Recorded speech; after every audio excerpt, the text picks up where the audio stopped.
ঈসা আলাইহিস সালামের কাছে গিয়ে মানুষ যখন বলবে, আল্লাহর পয়গম্বর ঈসা, কিয়ামতের কঠিন ময়দানের এই অসহ্য যন্ত্রণা আর সহ্য হয় না, আল্লাহর কাছে একটু সুপারিশ করুন রব্বুল আলামিন যাতে কিয়ামতের ময়দানের বিচার করার জন্য শুরু করে দেয়। ঈসা আলাইহিস সালাম বলবে, আজকের কিয়ামতের কঠিন ময়দানে আমি আল্লাহর কাছে সুপারিশ করতে পারবো না, তবে আমার একজন পয়গম্বরের সন্ধান তোমাদেরকে দিতে পারবো যিনি আল্লাহর কাছে সুপারিশ করতে পারবেন। আল্লাহ রাব্বুল আলামিন তার সুপারিশ কবুল করবে। এবার আল্লাহর পয়গম্বর ঈসা আলাইহিস সালাম হাশরের ময়দানের সকল মানুষদেরকে বলবে, হে হাশরের ময়দানের অধিবাসীরা, তোমরা চলে যাও বিশ্ব মানবতার মুক্তির কান্ডারি নবিয়ুর রাহমা নবিউল আরবুল আজম, বিশ্ব মানবতার মুক্তির কান্ডারি মুহাম্মদুর রাসূলুল্লাহ সাল্লাল্লাহু আলাইহি ওয়াসাল্লামের কাছে।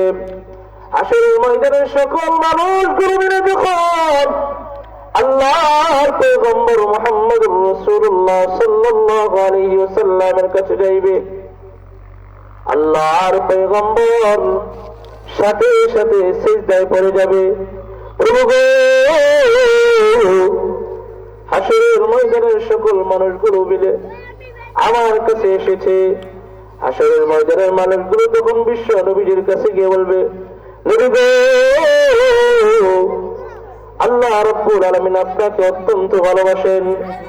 আদম আলাইহিস সালামের কাছে গিয়েছি, তিনিও সুপারিশের ব্যাপারে আমাদেরকে আশ্বাস দেয় নাই। মূসা আলাইহিস সালামের কাছে গিয়েছিলাম, তিনি আমাদেরকে তাড়িয়ে দিয়েছে। ইব্রাহিম আলাইহিস সালামের কাছে গেলাম, ইব্রাহিম আলাইহিস সালাম আমাদেরকে বিদায় করে দিয়েছে। ঈসা আলাইহিস সালামের কাছে গেলাম, ঈসা আলাইহিস সালাম নিজে সুপারিশ করতে পারে নাই, তিনি আমাদেরকে আপনার নিকট পাঠাইছে। আপনি আল্লাহর কাছে একটু সুপারিশ করুন যাতে করে হাশরের ময়দানের বিচার কার্যটা শুরু হয়ে যায়। আল্লাহর পয়গম্বর সাল্লাল্লাহু আলাইহি ওয়াসাল্লাম যখন সিজদায় পড়ে কান্নাকাটি শুরু করে দিবেন আল্লাহর কাছে, আল্লাহ রাব্বুল আলামিন তখন ডাক দিয়ে বলবেন, নবী গো, দুনিয়ার জীবনটা আমি রব্বুল আলামিন আপনাকে অনেক কাঁদিয়েছি, হাশরের ময়দানে আমি রব্বুল আলামিন আপনাকে কাঁদিয়েছি, তাই সেই মানুষগুলো আপনাকে পাথরের আঘাতে রক্তাক্ত করে দিয়েছে, রক্ত আর জুতা জট লাগিয়ে গিয়েছিল। উহুদের ময়দানে আমি রব্বুল আলামিন আপনাকে কাঁদিয়েছি, বদরের প্রান্তে আপনাকে কাঁদিয়েছি। ইয়া রাসূলুল্লাহ, ইয়া হাবিবাল্লাহ, আজ কিয়ামতের কঠিন ময়দানে আমি রব্বুল আলামিন আপনাকে কাঁদতে দিব না। বলেন সুবহানাল্লাহ।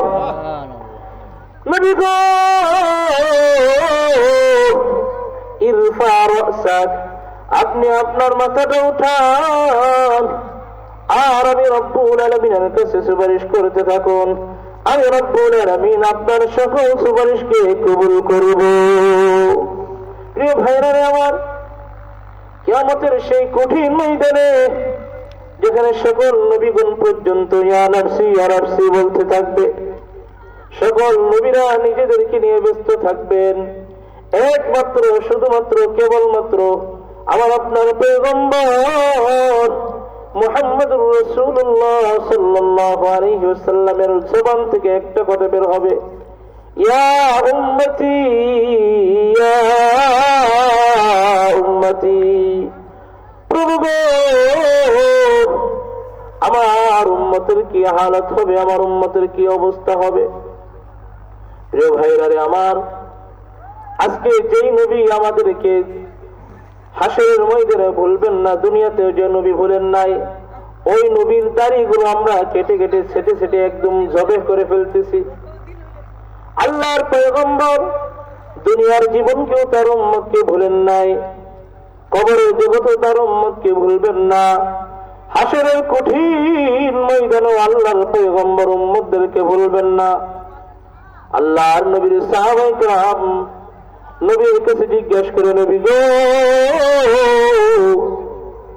কিয়ামতের কঠিন ময়দানে যখন আমরা কোনো বিপদের সম্মুখীন হয়ে যাব, আপনি পয়গম্বরকে আমরা কখন কোথায় তালাশ করব? আল্লাহর পয়গম্বর বলে, হে আমার সাহাবায়ে হাশরের ময়দানে যখন তোমরা বিপদের সম্মুখীন হয়ে যাবে, আমি পয়গম্বরকে তালাশ করবা, মিজানের পাল্লার কাছে গিয়ে দেখবা, আমি পয়গম্বর চেষ্টা করব মিজানের পাল্লাটাকে ভারী করে দিয়ে আমার গুনাহগার উম্মতগুলোকে জান্নাতের মেহমান বানিয়ে দেওয়ার জন্য। আল্লাহ নবীর সাহাবীরা বলে, ইয়া রাসূলুল্লাহ, ইয়া হাবিবাল্লাহ, যদি মিজানের পাল্লায় গিয়েও সেখানে আপনাকে না পাই, আমরা কোথায় আপনাকে অনুসন্ধান করব? আল্লাহর নবী বলে, হে আমার সাহাবায়ে কেরাম, মিজানের পাল্লার কাছে গিয়ে যদি আমি পয়গম্বরকে না পাও, চলে যাইবা হাউজে কাউসারের কাছে, সেখানে গিয়ে দেখবে আমি বিশ্ব নবীজি আমার উম্মতগুলোকে হাউজে কাউসারের পানি পান করাচ্ছি, এমন পানি পান করাচ্ছি যে পানি একবার পান করলে জান্নাতে যাওয়ার আগ পর্যন্ত আর কোনদিন পানির পিপাসা লাগবে না। আল্লাহর নবীর সাহাবায়ে কেরাম আবার জিজ্ঞাসা করে, ইয়া রাসূলুল্লাহ, ইয়া হাবিবাল্লাহ, মিজানের পাল্লায় গিয়ে যদি আপনাকে না পাই, হাউজে কাউসারের কাছে গিয়েও যদি আপনাকে না পাই, কোথায় আপনাকে অনুসন্ধান করব?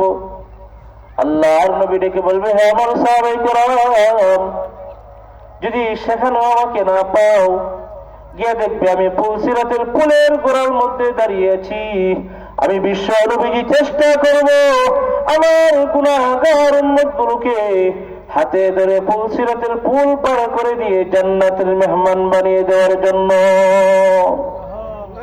প্রিয় ভাইরা আমার, হাশরের ময়দানে অনেক কঠিন ময়দান হবে, কেউ আমার আপনার আপন থাকবে না।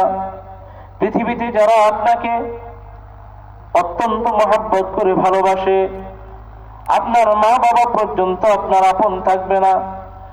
আল্লাহর কোরআন বলে, ইয়াউমা ইয়াফিরুল মারউ মিন আখিহি ওয়া উম্মিহি ওয়া আবিহি ওয়া সাহিবাতিহি ওয়া বানি। হাশরের ময়দানে অনেক কঠিন ময়দান। বাবা সন্তানকে পরিচয় দিবে না, সন্তান বাবাকে পরিচয় দিবে না। মা, যেই মা সন্তানের একটা মুহূর্ত কষ্ট হোক এটা সহ্য করতে পারে না, একটা পিঁপড়া কামড় দিলে যে মা সহ্য করতে পারে না, কিয়ামতের সেই কঠিন ময়দানে মাটা পর্যন্ত বলবে, পৃথিবীতে আমার কোনো বিবাহ হয় নাই, আমার কোনো সন্তান নাই। প্রিয় ভাইরা আমার, সেই কিয়ামতের কঠিন ময়দানে আমল ছাড়া আমার আপনার কোনো কিছু আপন থাকবে না, একমাত্র আমল আমার আপনার সঙ্গী হবে। ভাবাজিরারে আমার, যখন আমি আপনি মারা যাইব, আমাদের সন্তানগুলো আমাদেরকে চেষ্টা করবে অতি তাড়াতাড়ি দাফন কাফন করার জন্য।